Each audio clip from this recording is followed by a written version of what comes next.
Bismillahirrahmanirrahim. Assalamualaikum warahmatullahi wabarakatuh.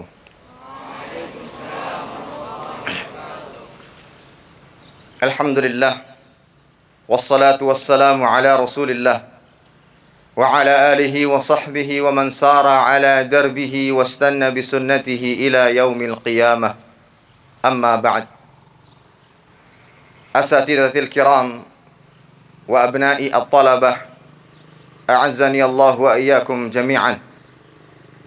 Alhamdulillah, senantiasa kita bersyukur kepada Allah Subhanahu wa taala atas segala limpahan nikmat dan karunia yang Allah taala berikan kepada kita.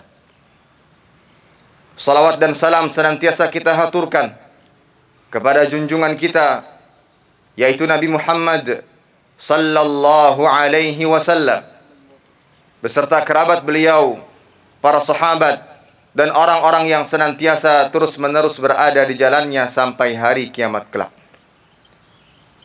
Asatidatil kiram wa abna'i at-talabah, a'azzani Allah wa iyyakum jami'an.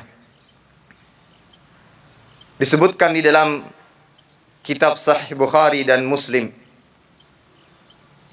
riwayat tentang awal mula Rasulullah sallallahu alaihi wasallam hendak membangun Masjid Nabawi.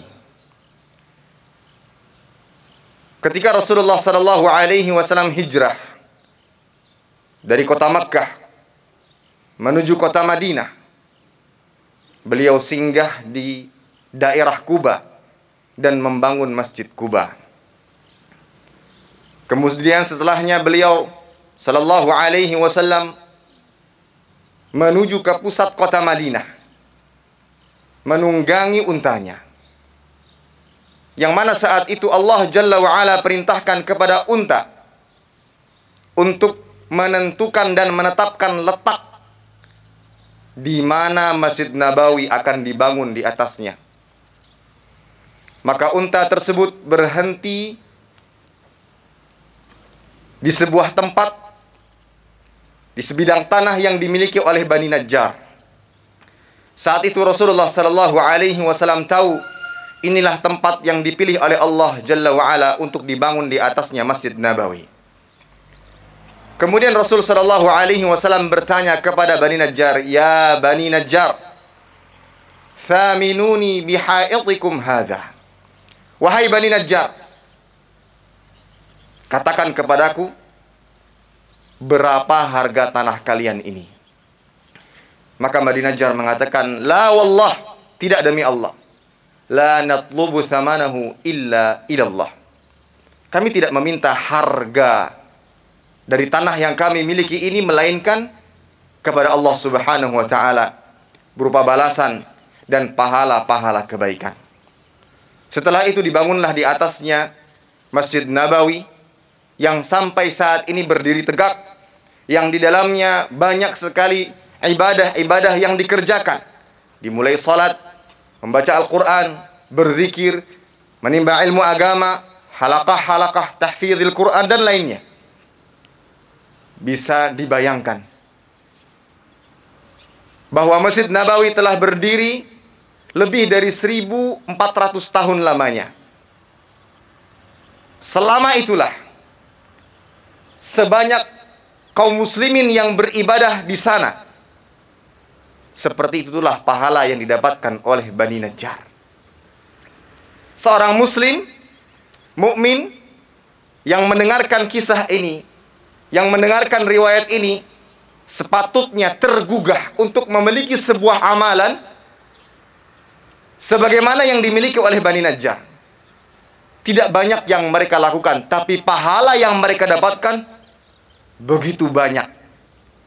Saat ini mereka tidak hidup di dunia, tidak lagi bernafas sebagaimana kita, tapi pahala yang mereka dapatkan terus mengalir selama Masjid Nabawi senantiasa digunakan untuk ketaatan kepada Allah Subhanahu wa ta'ala.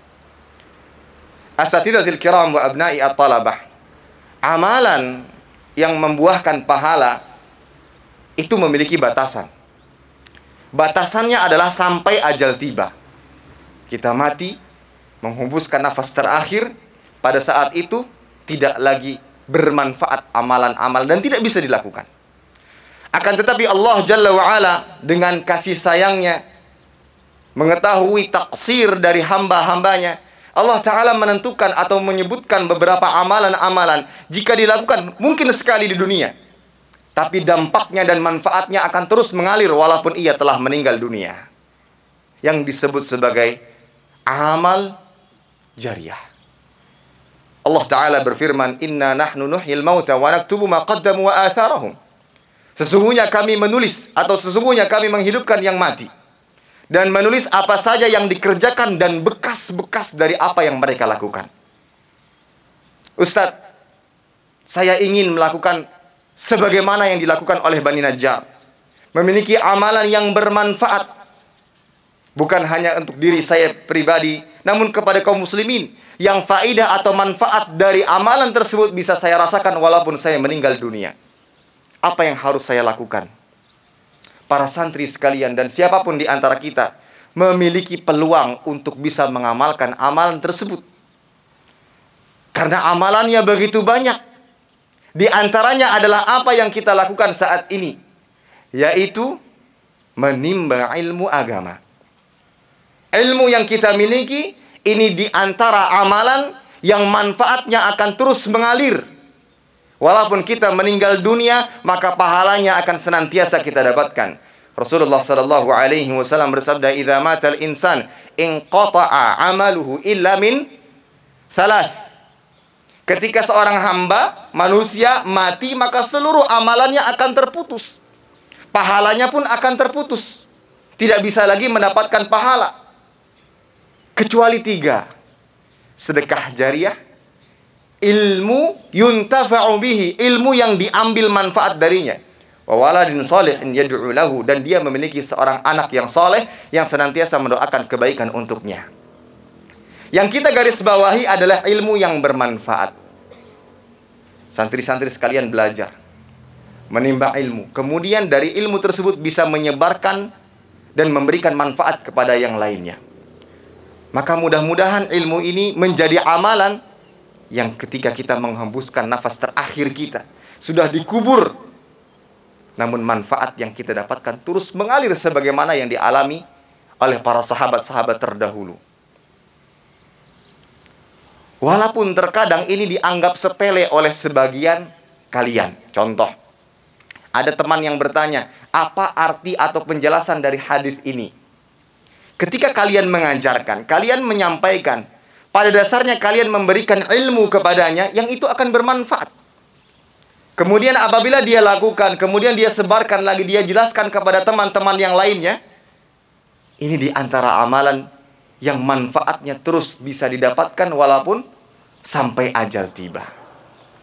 Maka jangan pernah sepelekan hal-hal tersebut.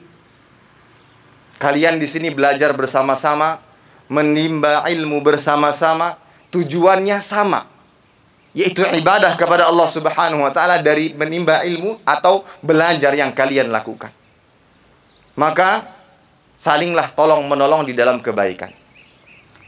Di antaranya adalah saling memberikan atau menyampaikan kebaikan antara satu dengan yang lainnya, saling mendukung satu dengan yang lainnya, terutama dalam hal melewati masa-masa pendidikan di pesantren Intan Ilmu. Karena ini adalah bagian dari amal jariyah yang ketika dilakukan dengan tulus ikhlas, mudah-mudahan ia menjadi bekal kalian di dunia yang manfaatnya akan senantiasa kalian dapatkan walaupun ketika kita sudah meninggal dunia. Hadza minni, mudah-mudahan apa yang disampaikan bermanfaat bagi seluruhnya. Wassallallahu ala nabiyina Muhammad wa ala alihi wa sahbihi wasallam. Subhanakallahumma wa bihamdika asyhadu an la ilaha illa anta astaghfiruka wa atubu ilaik. Assalamualaikum warahmatullahi wabarakatuh.